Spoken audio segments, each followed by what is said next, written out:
Good day, Professor Jeffrey. Through this presentation, Leah, Sanjeev, and I, Marie-Thérèse, are going to shed the light on France Telecom's transformative journey and factors that influence its privatization while focusing on change management during this reconstructive journey, including managerial decision, financial uphealing, and workforce orientation.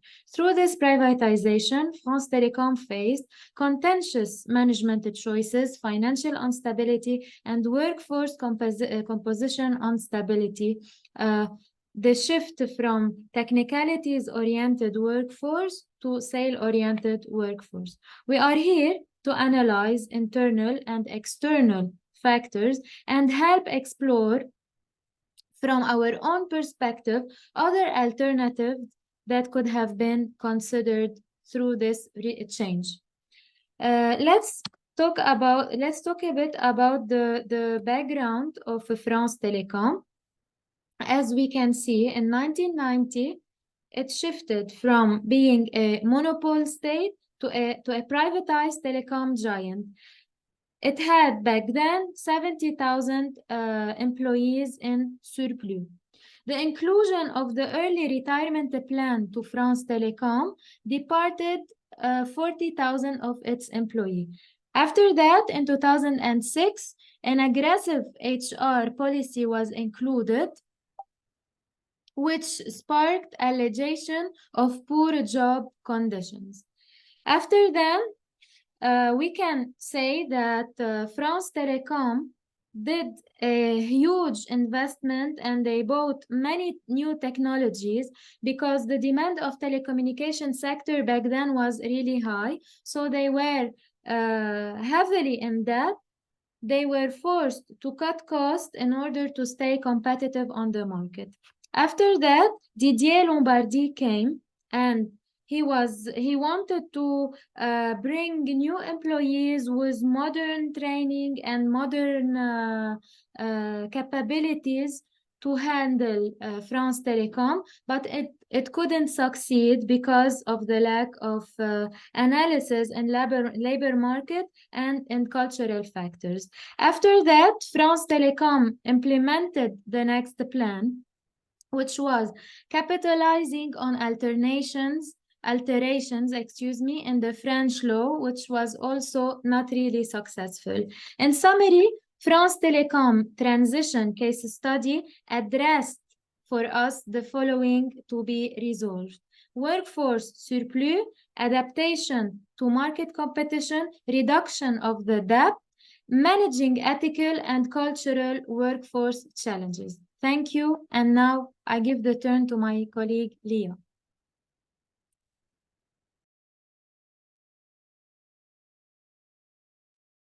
So, factors and strategy.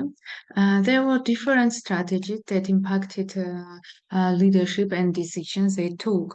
First of all, it's that France Telecom became from state-owned to the private firm, while it had 90% of civil servant employees. Losing a monopoly, it means that in the front there were different companies that started working in the field of telecommunications. Strict employment laws. That means that because of such laws, France Telecom started establishing and conducting different policies, employment policies, to reduce the number of employees. Emerging technologies and ambitions.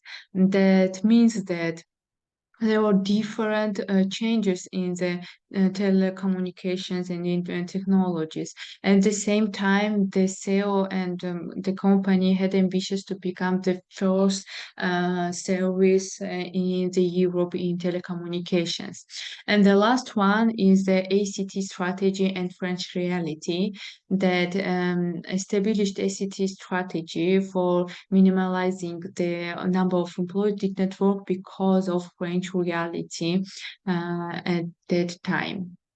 So, critique of leadership. We all know that the direct request for this CEO and directors is developing the company, like improve it, make it more strong and competitive in the market, in its field and market. And we know that businesses can survive without changes because of competitive environment, and we know that we all live in the era of globalization. However, we think that each decision and each change should be more ethical and healthier toward employees. It should not damage their mental health, and should not damage the reputation of company and society's overall trust in businesses. So the company should analyze futures of French society, that the French people work at the same place during 20-25 years and they are not adjusted to change it very often, working place.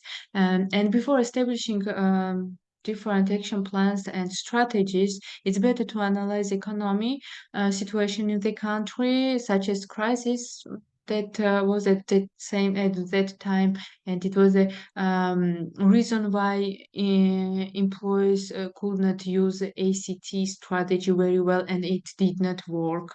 And so it was a reason why the company took the decision of unethical changes.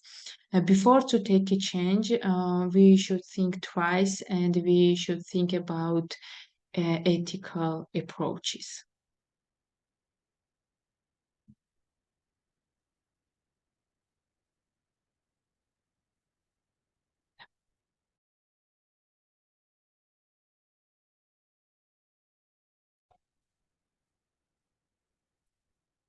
So what could have been done differently?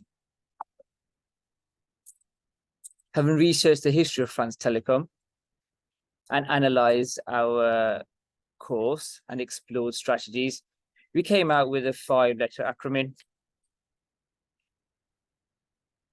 First, partnerships. Leveraging their existing infrastructure would have attracted other companies. Any new company would have certainly found their staffing and their reliable network very appealing. Next, innovation. With many technicians, they could have used his expertise to accelerate the deployment of 4G network, which at the time was new technology, therefore being the first market mover. And of course, looking at the curve of innovation, they could have been innovators or early adopters. Then convergence. They could have converged products such as mobile, telecommunications, high-speed internet, and television subscriptions to offer bundles and promotional packages. This, of course, in modern day, is quite normal. Again, an aspect of innovation. Next, expansion.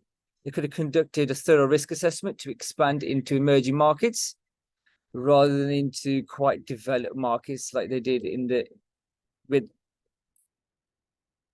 with the UK. So really explored other areas in the world, certainly with their expertise and history. This should have been very apparent. And finally, diversification. France Telecom should have explored opportunities in the digital sector and or cloud services. As we know, cloud services are very profitable. Furthermore, looking at the history of companies such as IBM, Google, Snowflake, to name a few, you can see in the last 10 years how cloud services have expanded their business and extended their profits. So the conclusion, well, we can see from this company, different CEOs adopted different approaches. Some aim to reduce debt and modernize the workforce, and others raise ethical issues and negatively impacted employee well-being. What's clear is that a more comprehensive risk assessment, planning and thorough expansion strategies should have been explored. And of course, this case study highlights the importance of strategic foresight, ethical consideration, and adaptability. From what you can see in the highlighted passage, a lot has to do with planning, environmental scanning, thinking ahead, and being agile. And so we as a group, I hope you've enjoyed our analysis in the case study, and thank you for your time.